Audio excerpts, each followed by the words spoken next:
Nous avons vu que pour créer le lien, on s'est servi de l'élément A.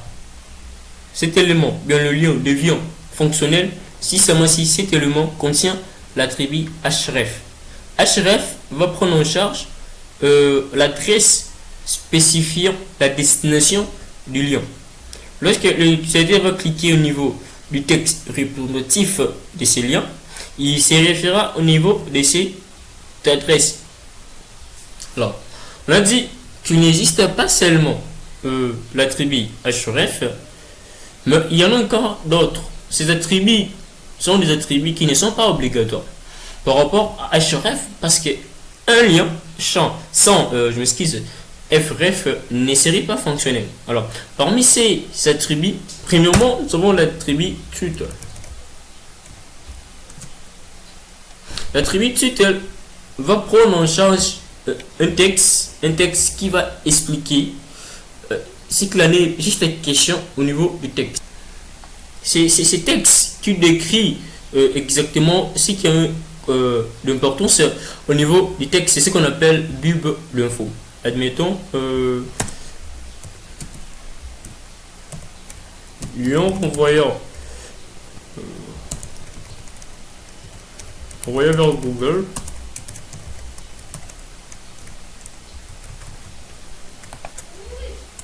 On actualise. Une bulle d'information va s'afficher une fois que vous survolez l'élément en question.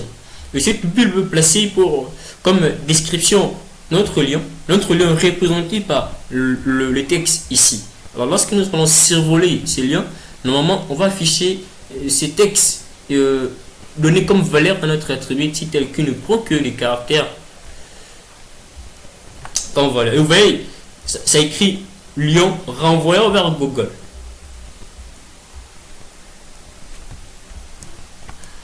Deuxièmement, nous pouvons attribuer d'autres valeurs qui sont importantes. L'autre attribut important, en premièrement, nous avons l'attribut classe. Et deuxièmement, l'attribut identifiant. Ces attributs, nous le verrons lorsque nous allons parler des sélecteurs, parce que ça va permettre à cibler ces liens pour pouvoir y accorder des styles de mise en forme au niveau du CSS. Nous sautons ces deux attributs. Parlons maintenant de l'attribut target. L'attribut target, c'est un attribut qui permet à spécifier lorsque l'utilisateur va cliquer sur le lien, comment est-ce que le lien, bien l'adresse, c'est-à-dire comment est-ce que la page dont l'adresse est spécifiée à travers l'attribut ref va s'afficher. Cette page va s'afficher dans une même page, c'est-à-dire remplacer la page qui est en cours, bien s'afficher dans une nouvelle fenêtre, bien dans une nouvelle place, emplacement. Ce qui veut dire, par exemple, si je clique sur lien qui normalement qui renvoie vers la page Google, avec l'attribut target, on peut spécifier soit si cette page va disparaître pour laisser la place à notre URL, soit il va falloir lorsque je vais cliquer, une autre fenêtre s'ouvre afin d'afficher cette page là.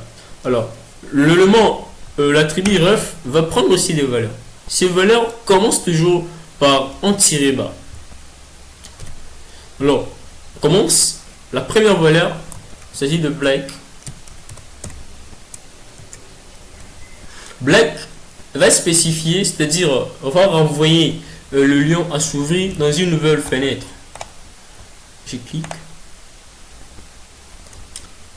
Il ne va pas enregistrant. On va faire en arrière, cliquons maintenant. Vous voyez qu'il y a une nouvelle page, c'est ouverte directement. Alors par défaut, c'est l'attribut self, la valeur self pardon, qui permet d'ouvrir sur la même page. Les autres valeurs, nous les avons placées dans la description.